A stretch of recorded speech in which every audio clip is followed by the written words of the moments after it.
Okay, here we have the 1XO match. There are 3 players at 5-0 after the 5th round, but one of them is necessarily paired down. So here are 2 folks who are making the top 8, I guess playing to see who is first at the end of the Swiss. It is Blue-Red Control and Monomorph Humans. I think we've seen both these players before in some of my little scrappy broadcasts. I'll do the whole of the top 8. I won't be in it, sadly, despite winning every game I've played against white-based aggro. Only played it twice. Yeah, and so here's Blue-Red, really under pressure, but using a couple of, well, a bounce spell and a removal spell, or 2 bounce spells and a removal spell to kind of clear-ish the board. Only 3 power able to attack. Down to 3, and presumably redeploying some of these pesky things, although maybe into the Wrath would be pretty cool from the blue-red player's perspective. These champions a lot smaller now, but on 3 life, any creature is a problem. So we dig through time, looking for land Wrath, presumably. That would be very good. What do we get? There's land. Do we have the Wrath?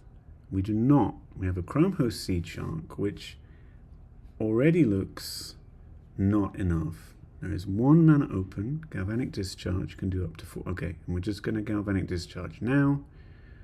Take it out of the question. So, yeah, that's game.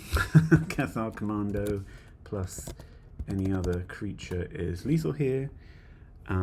Blue-red did win game 1, so we're going to get a game 3 to determine who is either the 1 or one of the 2 players that finishes or gets to 6-0. Wait, are we 6 rounds of Swiss or 7? We're 7. So this is not to see who comes top of the Swiss, but rather to see who definitely makes it to top 8, although both players should get in, even if they lose here and lose the next one. No, it's not guaranteed. I haven't looked at the math exactly, but yeah. So this is a win and in for sure. Might be a lose and in. And if they lose, they definitely at least got another win and in. But yeah, humans, great. Blue-red control. Resto Kiki won 3 of 4 tournaments with it. Hasn't had wildly much other success, I don't think, but acquitting itself well in the hands of Garcia Edu, who I associate more with Orzhov, but maybe they felt Orzhov was not quite the call for today. Maybe they're just mixing it up for the 500. Who knows? Who can fathom the minds of Magic players? Nobody. Not even themselves. So, 1-1 here. Blue-red control on the play, which surely must matter quite a lot. I mean, 1 mana removal spells are great and all, but both players mulligan.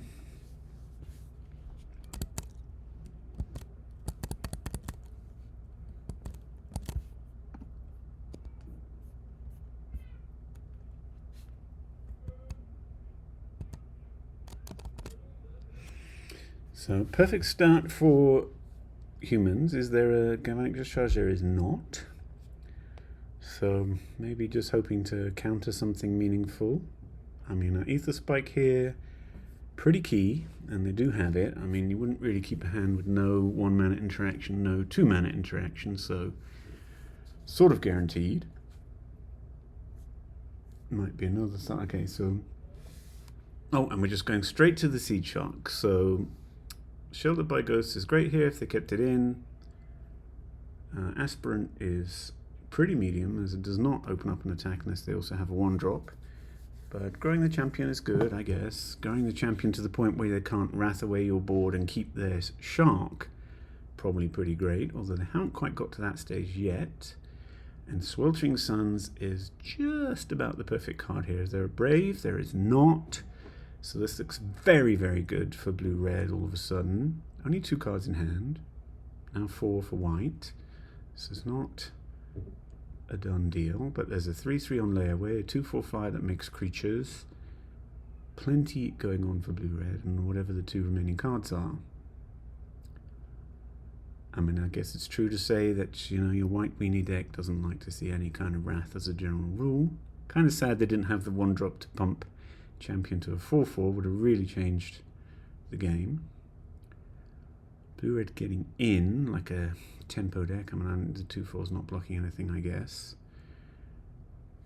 So, could be another either spike, invert polarity, a removal spell here. Also can just transform the incubator token and block either one of these. Chooses to abrade the aspirant while no sort of brave the elements available or similar. Cathar Commando trades for either of these incubator tokens in multiple ways, one of which costs 1 mana. 2 cards for their shuffler. They're going to have to be pretty good to beat Seed Shark 3/3/2/2 man land, 2 cards in hand from blue-red control. Maybe we can sneak a Horn of Gondor in, something like that, although Horn of Gondor requires something of a board presence to get going. Blue-red not quite got so much power on the table that thy shuffler's kind of imminently about to die, especially as Cathar Commander trades for either one of these tokens if necessary. Attacking though, I mean, it's not like the late game favours you, although you do have Lurrus. So going for the trade. Kind of nothing mono white can do about this.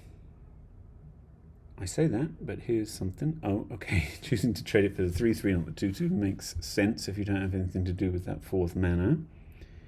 Could be Lurrus in hand. No, making a 2/1 and Sheltered by Ghosts. Okay, that's pretty good. Assuming that we don't have cheap removal or a Wrath in hand for blue-red. Attacking is interesting, implying we're going to do something about this veteran survivor, possibly sweep it away, so no point in having it. Okay, so this is 2 damage to each creature and each opponent, and frees up the shark. So it's Lurrus into hand and Wing and a Prayer. Do have a champion of the parish. Blue-red gets to loot if they want, chooses not to. Extreme show of strength, presumably some kind of interaction in hand now then.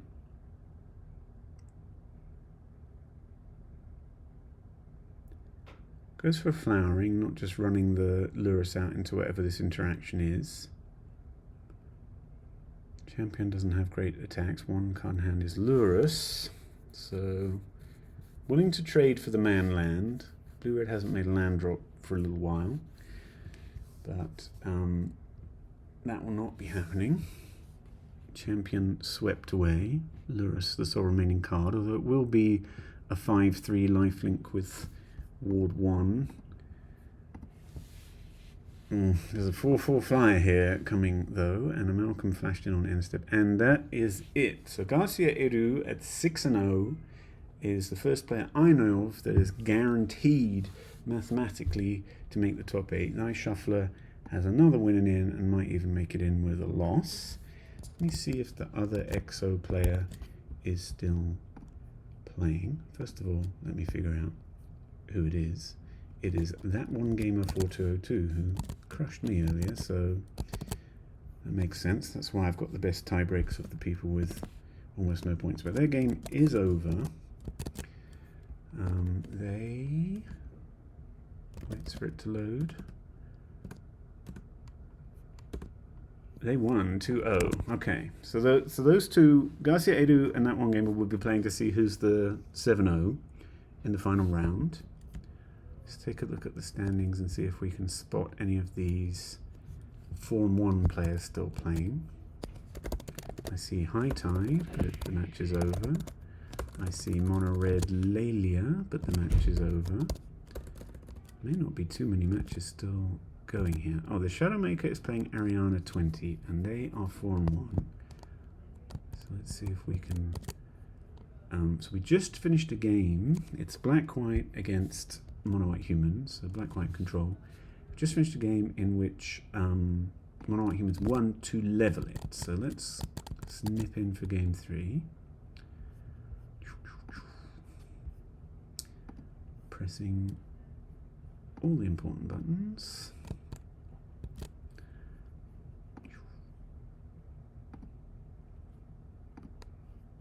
Okay, so hopefully Magic Online doesn't just show us the end of game 2 for the rest of the time and does refresh into the actual match when they finish sideboarding.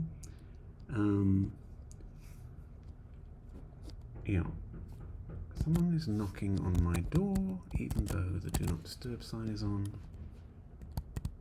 What the fuck? Maybe they're knocking on next door. Oh.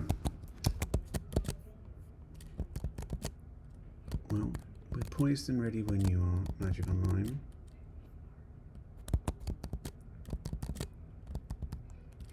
There we go. So, black-white on the play against mono-white humans. This has kind of become in the 30-something seasons, a classic PD matchup, I guess. You know, never heard of it in season 25, but nowadays it must be about the most common matchup in Champion of the Parish seasons, at least. Here he is, currently 8 cents, I believe. So we're going to have a little pause from that. No sooner does he arrive than he is damned straight to hell.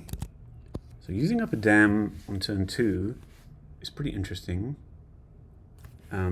Does it imply more wrath in hand, or does it just imply I will die to this champion before I get to wrath? I think it usually implies like another wrath, or at least a lot of like removal spells. Yeah. It's a lot to use it on turn 2 when it's your best card in the matchup. So yeah, maybe implying post board I have 8 wraths and here's just one of them. I'm going to use it as spot removal just to keep my life total high. Or it could, you know, it also makes sense to just kind of removal spell up the curve into a Planeswalker, especially something like Elspeth's Sun's Champion that's kind of game winning. So it could, you know, because I think it's kind of fine to like go 1-for-1 for the most part, because White Mini has like a lot of like.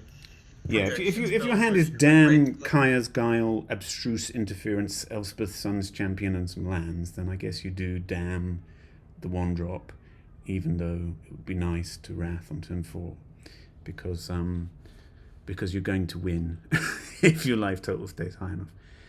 And here we are with Kaya's Guile, so maybe all coming true. Could also be true that if you had a 4-mana Kaya, you might just want to keep the board clear as possible so that when she comes down, she does the maximum.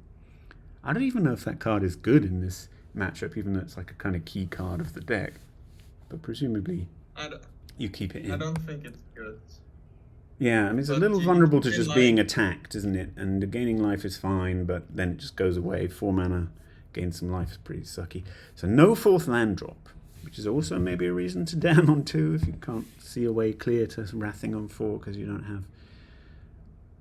yeah, especially if you have like a lot of like 3 mana removal. Okay, Lurus in hand for mono white is a kind of a show of weakness. Also doing it pre-combat is kind of interesting. Does that matter? Probably not.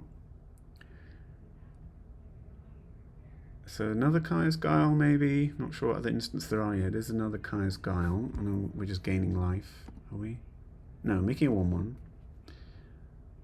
Which does not block this Thalia as a tenant very effectively, but I mean, a blocker is a blocker is a blocker. And in fact, Why didn't they just gain 4 life if they... Yes, so would have been straight up better than what they did, I guess. So we're once again struggling with mana, perhaps. Are we hymning? No, damming at 2 mana. So we did have another dam, but we just don't have a 4th land, and that is one way this deck loses, I find. If they stumble on mana, they have so many expensive cards. Can be... Oh, and this Thalia putting the hurt on should maybe have tapped... Well, it doesn't matter now, I guess, because you can't really threaten a condemn with the Thalia in play. And they're going to attack anyway, I guess. It doesn't really... And also not with the Fetative. No, that's what I'm saying. The tapping was kind of funky, but... okay, so missed the 4th land on turn... Was that turn 6? Yeah, so... Just, I think this is definitely one way this deck loses to mono-white humans, is to never play a 4th land. So we are putting down the Lurus. We're going to play the Soldier of the Pantheon from the yard, presumably. And, you're a long way from Wrath with Thalia in play. So this is going to have to be some kind of weird spot remove with Thalia that we somehow didn't have before into land third Wrath. And it's asking a lot. Asking a very lot. Condemn here on Thalia into land Wrath, perhaps, is good. Is extremely good, obviously, but you have to have it. Didn't have it. And just dead after missing fourth land on turn 7. I mean, I don't know what... I mean, if they drew a condemn, is that good enough? No, that's probably not, with this Thalia's Lieutenant pumping the team. And I mean, it's only... Oh, no, it's 12 if you condemn Thalia, which is the biggest creature, or equal biggest. So, yeah, just dead with that double condemn, which obviously they can't have, given previous play, and which, And the mana. Well, you can condemn Thalia first and then condemn someone else if you had double condemn, but it's pretty thin, and obviously not possible, because they couldn't have drawn 2 condemn. Well, that was a little anticlimactic. So, Shadowmaker in a really good spot to make top 8, possibly needs to win, though. I'm looking... Are we done? No. Oh no, there's a bunch of matches still going. I'm trying to figure out if any of them are people near the top of the standings, but it's a bit difficult to hold about 20 names in your head. I guess I'm just going to bring one up at random, and if we're watching a 1-4 match or something, I apologise. So, let me click things for the 900. Why don't I have a secretary for this? Or an editor or something. Let me click the buttons over here as well. So this is Enakas versus Nisht. Looks like some kind of green-white against the ever popular humans who are just running rampant in this tournament. I don't know if any of them are doing badly. Certainly some of them are doing very well. Kind of the 2 top aggro decks of the format for sure. It's a little combo-ish element to the Aura's deck, I guess. Thalia, pretty good, I think, although Moshet won 2 tournaments with humans and sided out Thalia's for silences in their games against this deck. So it's possible I know nothing, but I think Thalia is good here. From the green-white perspective, I hate to see Thalia. And, I'm very happy to spend 3 mana on a Sheltered by Ghosts to get rid of it. I mean, I think all the things that stop you spamming your auras and doing your thing are good. Removal is good, and then almost everything else doesn't really matter. That's basically how this deck works. But I think silence is the most difficult card to leverage, because you need to know when they're gonna. Yeah. What I did see happen in one final with Modshit on, I think, PD Thursday, was they had a Deathblade Elite, they grew the Deathblade Elite, and all of this caused the Aura's player to kind of do nothing for the first several turns, because if they just played their Enabler into the Deathblade Elite, it just gets eaten. So then they waited till they could play the Enabler and an Aura, and at that point Modshit played the silence, and so now they had in fact exposed their Enabler to the Deathblade Elite kind of unintentionally, because while it was on the stack, Modshit played silence, and they did that 2 turns in a row. But I will say it really felt like the Deathblade Elite and growing the Deathblade Elite was the thing that happened there, not so much the silence, but of course all of it together was very game winning, and they won the last 2 tournaments in a row. Beating green-white auras several times. So, maybe there's something to this silence stuff. Or there is something else they were doing which worked. So at some point, I've been fiddling a little bit and not watching the game entirely. At some point, we Sheltered by Ghosts and we aimed it at at Hopeful Initiate, which of course can kill Sheltered by Ghosts. Okay, so I was pretty surprised to see Thalia live, but okay, that makes sense. So there's a Hall of Helios Generosity here. Haven't seen that card in this deck. Haven't seen most of these lands in this deck either. So this is an interesting build. Do we have another Sheltered by Ghosts? No, we're just Shardmaid's Rescuing, which is fair enough, I guess. Draws you a card. Makes your guy bigger. Makes your attack better. 3 cards in hand for Enikas. Chose not to deploy anything last turn. Did not put Lurrus in hand. So presumably Cathar Commando, Brave the Elements. Not sure what other instant speed things there might be. So we drew a Spirit Dancer off our Shram draw. And I don't think we can attack. Yeah, I think it's just flashing. Well, we can use Althid. No. So Nisht is like, I see your Cathar Commando and I'm going to make you use it to kill my Shelter by Ghosts, not block my Shram, and also kill my Shelter by Ghosts, or whatever it is. So Nisht, there's a time pressure here, less than 5 minutes now. Presumably this is game 3, but I'll do the little check. Yeah. Okay, so it is Cathar Commando. Starting to spot these now. They're quite obvious. Yes, I mean, there's not a lot of instant speed interaction, certainly not that costs more than 1 mana. You know, if you've got cards in hand and you pass the turn with mana up in this deck, you've kind of got Cathar Commando, haven't you? There's not a lot else to it. So we're going to grow... Well, at least in this matchup. Yeah.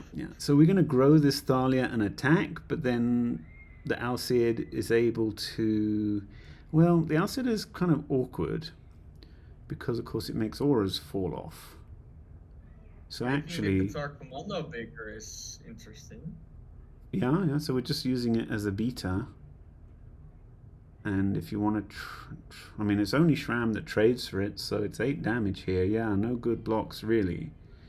And this Alcid's kind of weak, right?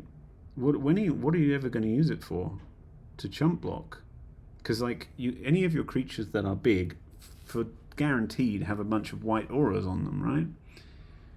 Maybe you could grow with the Optimistic Scavenger, something big, and then give it pro-white, and you don't care that whatever's on it falls off because it's got a bunch of +1/+1 counters. But yeah, Alcid not at its strongest in this matchup, because the only colour you give protection from also makes all the auras fall off. It does have lifelink. You can put auras on it, I guess. Put an ethereal armor on it. You can also use it to protect an aura if they target it with a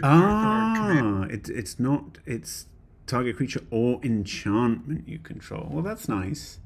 So it's actually, this Cathar Commando is not able to return Hopeful Initiate to play at will for 1 mana. Again, there's 3 mana up. Again, we didn't put Lurrus into hand. So we're going with second Cathar Commando here. They might actually do like block with Commando and then sack it to not let them gain life. Yeah. Sithis also...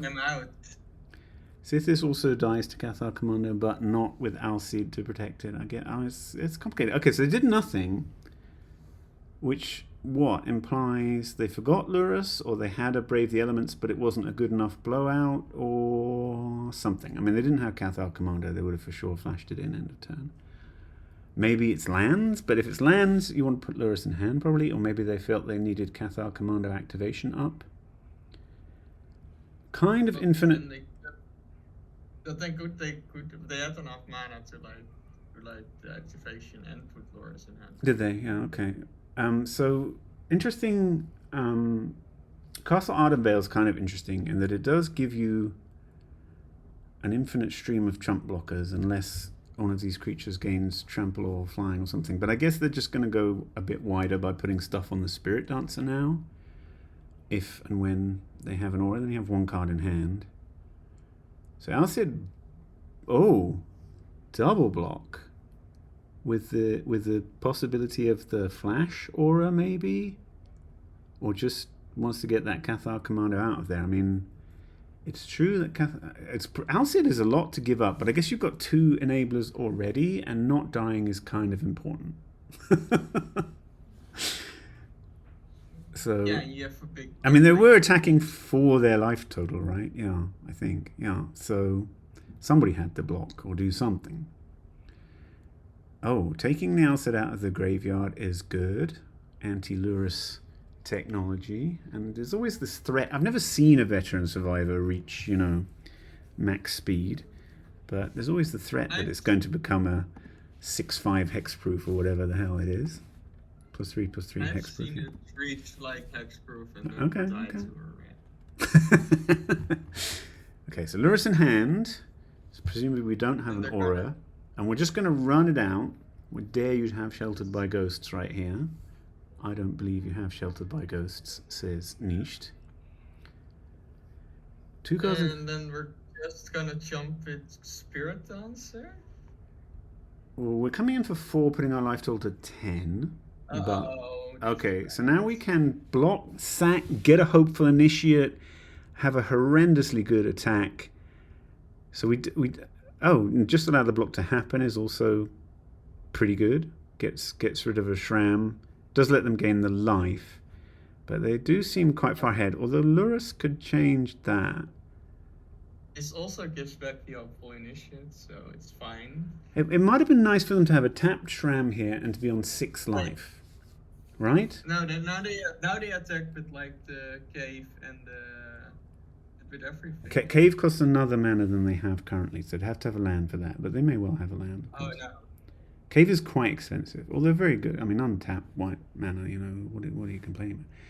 So the 1/2 is coming in. It grows. So they all trade with Lurrus, and Spirit Dancer can only chump them, and it is exactly their life total. And we're going to trade off Lurrus here, which is brutal, honestly, with 1 card in hand. We can put Sheltered by Ghosts on top with Hall of Helios Generosity. Sheltered by Ghosts our Spirit Dancer and remove the biggest problem. Is that the play? Seems better than a random draw. Does it even keep us alive? Gives us a 3/5 it probably lifelink. trades with the other creature, and then. So we took a draw. We drew a Shram. We are in Chump Block City here on 5 life, and we can make either one of our guys, but not both of our guys, lethal. We also have 2 other creatures. A land, Thalia's Lieutenant. That's lethal. Now we have 2 lethal attackers, 2 other guys that can essentially get in for free unless we believe this card in hand is something spectacular. And I don't think it is. It's probably another land. I mean, it has to do something, or just attack all is very lethal, even with a double chump. Yeah, I think it's just lethal unless they have something. Yeah, gonna have. I mean, Settle the Wreckage, my favourite card. Oh no, it's no good with Thalia. I'm becoming slightly obsessed with Settle the Wreckage as the only out in these aggro mirrors. Okay, Enikas wins that one. Do we got any more matches? Yeah, I see at least one still going. Let's see what state it's in. No idea where these folks are in the standings. It is a humans versus still going. What's that? I see these 2 still going. Yeah, We I've got Daniel Kupin versus Hot Cool Joe here. So let me bring that up. It's a messy humans versus green white auras match. So I mean, nothing that we haven't seen already. This is becoming a theme. But I mean, these are maybe the 2 best decks of the season. So it would make sense that we would see them here in the season finale. Aethersworn Canonist doing work. Hopeful Initiate doing work. There's a bunch of stuff we've seen in various stripes before. So we're going to take out... They aim it Sanctum Prelate. It's like 2 again, right? Let's have a look. Sanctum Prelate is naming 2. Yeah, the classic. So this first strike. So we need something here from Daniel Kupin. Oh, he does have 7 cards in hand. Could have the Flash Aura to reverse this blowout. Does not. So 7 cards in hand, but can only deploy 1 a turn. So this Aethersworn Canonist with his pals is just taking this down, I guess. Very nicely done. I feel like, I spent a lot of time playing my silly green-white Mages of the Moat deck, but there's definitely been a bunch of, assemble the white creature that screws your opponent matches this season. None of them quite as beautiful as Sylvan Safekeeper plus Mages of the Moat, obviously, which is just a beauty to behold. But this is blue-white humans. I think we saw this before, actually. I didn't notice the blue lands. I think just mostly for middling mage. I think the blue is just the splash. Yeah, it's just really for middling mage, I think, is it? I don't know what else is in blue. Maybe the guy that turns the opposing creature into a treasure? I gotta go see who's knocking at my door. It's driving me crazy.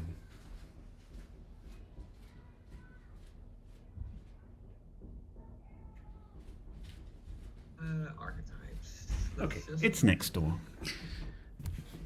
What do we got? Chumping with the safekeeper. Very sad. Taking life total damage. No, chumping also with the spirit dancer. Choosing to stay alive. A dignified 3 life. With the ability to cast 1 spell. Before necessarily conceding and going to the final round of Swiss. Wait, the white deck doesn't play. The blue deck doesn't play champion. Really? Every creature on the field is a human, and they've got to be playing champion. Okay. Anyway, blue white takes it down, and I guess that is the end of the round. So good luck in the final round of Swiss. People that are still playing, and I'll do the end of this round and then the top 8 on here and so forth.